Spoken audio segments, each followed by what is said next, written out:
तुमचे कामाचे तास संपले तरी तुम्हाला ऑफिसमधून सारखे फोन येतात. सुट्टीच्या दिवशीही ईमेल चेक करायचं प्रेशर आहे. जर तुम्ही नोकरी करत असाल तर हा प्रश्न फक्त तुमच्या एकट्याचा नाहीये, देशभरातील कोट्यावधी कर्मचाऱ्यांचा आहे. कामाच्या वेळेनंतर ऑफिसमधून येणारे फोन, ईमेल आणि मेसेजेस कर्मचाऱ्यांसाठी त्रासदायक ठरतात. हा मुद्दा आता फक्त कर्मचाऱ्यांचा राहिलेला नाहीये, तर त्याचे पडसाद थेट दिल्लीत संसदेत उमटले आहेत. राष्ट्रवादी काँग्रेसच्या खासदार सुप्रिया सुळे यांनी लोकसभेमध्ये एक महत्त्वाचं विधेयक सादर केलंय. हे विधेयक आहे राईट टू डिस्कनेक्ट बिल 2025. हे विधेयक जर मंजूर झालं तर तुमचा खासगी वेळ तुम्हाला परत मिळेल. सुट्टीच्या दिवशी ऑफिसशी संबंधित कोणत्याही कामांपासून दूर राहण्याचा कायदेशीर हक्क कर्मचाऱ्यांना मिळणार आहे. आता हे विधेयक तुमच्यासाठी कसं फायदेशीर ठरू शकतं? परदेशात हा कायदा आहे का? तिथं या कायद्याचा कसा अनुभव आहे आणि भारतात हा नियम लागू होण्याची शक्यता आहे का?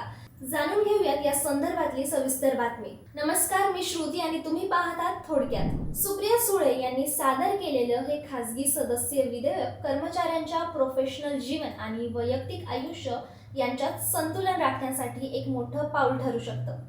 कोविड नंतर अनेक कंपन्यांमध्ये कामाच्या वेळेची मर्यादा कुठंतरी धूसर होत चालली होती.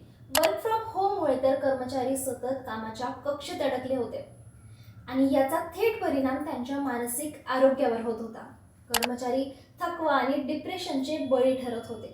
ही गंभीर समस्या ओळखून हे विधेयक आणले गेलंय.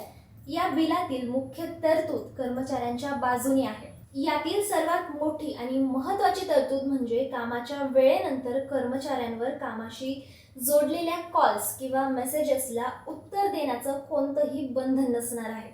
अगदी सुट्टीच्या दिवशी तुम्हाला तुमच्या ऑफिसचा मेल उघडण्याची किंवा त्याला उत्तर देण्याची कोणतीही गरज राहणार नाही. यामुळे कर्मचाऱ्यांच्या वैयक्तिक वेळेला कायदेशीररित्या प्राधान्य मिळेल आणि कंपन्या ठराविक वेळेनंतर त्यांना त्रास देऊ शकणार नाहीत. विशेष म्हणजे कामाच्या कॉल्सना किंवा मेसेजेसना प्रतिसाद न दिल्यास कंपनीकडून तुमच्यावर कोणतीही कारवाई होणार नाहीये.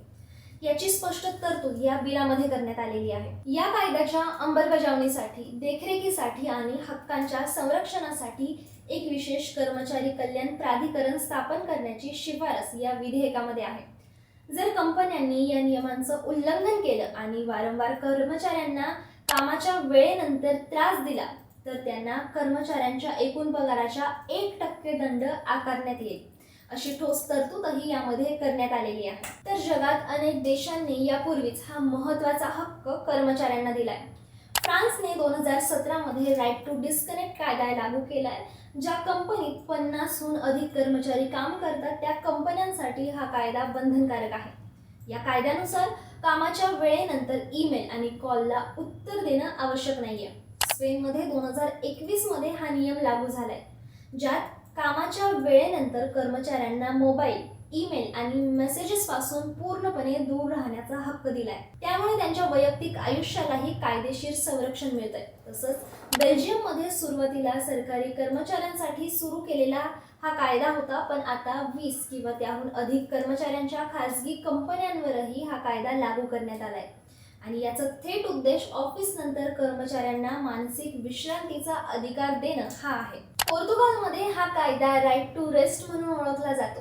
काम संपल्यावर कंपन्यांकडून कर्मचाऱ्यांना कॉल किंवा मेसेज पाठवण्यास मनाई आहे आणि या नियमाचं उल्लंघन झाल्यास कंपन्यांना दंड ठोठावला जातो.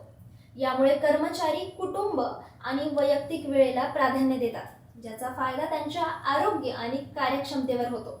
भारतातही हे बिल मंजूर झाल्यास कर्मचाऱ्यांना कुटुंब आणि स्वतःसाठी वेळ मिळेल असं मत व्यक्त केले जात आहे.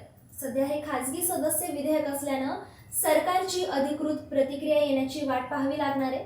पण कामाच्या तणावापासून मुक्ती देणारं हे पाऊल भविष्याच्या दृष्टीने अत्यंत महत्त्वाचं ठरू शकतं, यात काही शंका नाही. तुम्हाला काय वाटतं? सरकारने तातडीनं हे बिल मंजूर करून लाखो कर्मचाऱ्यांना दिलासा द्यायला हवा का?